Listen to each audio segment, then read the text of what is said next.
प्यारे प्यारे साथियों, जरवार इन्फो में खुशामदीद। प्यारे प्यारे साथियों, कैसे हैं आप सब। साथियों, इस वीडियो में हम आपसे पूछेंगे इंतहाई दिलचस्प और मालूमाती सवालात और पहेलियाँ। जवाब देने के लिए है 5 सेकंड का टाइम। तो चलें आज की इंटरेस्टिंग वीडियो शुरू करते हैं। वो क्या है जिसे लड़कियां लेटकर लेना पसंद करती हैं।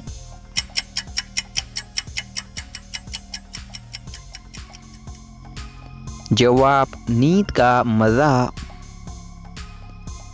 वो कौन सी जगह है जहाँ जाने के बाद हर कोई पछताता है।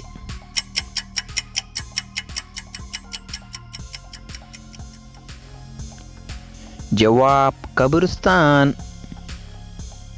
इंटरेस्टिंग सवाल है, वो कौन सा जानवर है जिसका गोश्त खाना तो हलाल है लेकिन उस गोश्त को बेचना हराम है।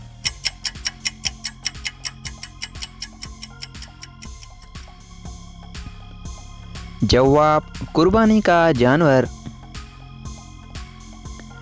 वो कौन है जो सुबह से लेकर शाम तक सूरज की तरफ ही देखता रहता है।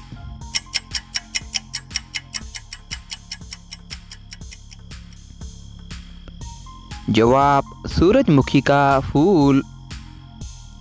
वो क्या है जो आपके पास हो तो जनाजा नहीं हो सकता, अगर न हो तो निकाह नहीं हो सकता।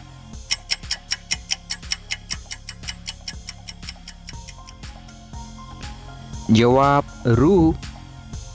प्यारे प्यारे साथियों, आपने कितने सवाल के जवाब दिए हैं कमेंट में ज़रूर बताइएगा और मज़ीद वीडियोस के लिए हमारे इस चैनल को सब्सक्राइब करें और फेसबुक पेज को फॉलो करें। अल्लाह हाफिज़।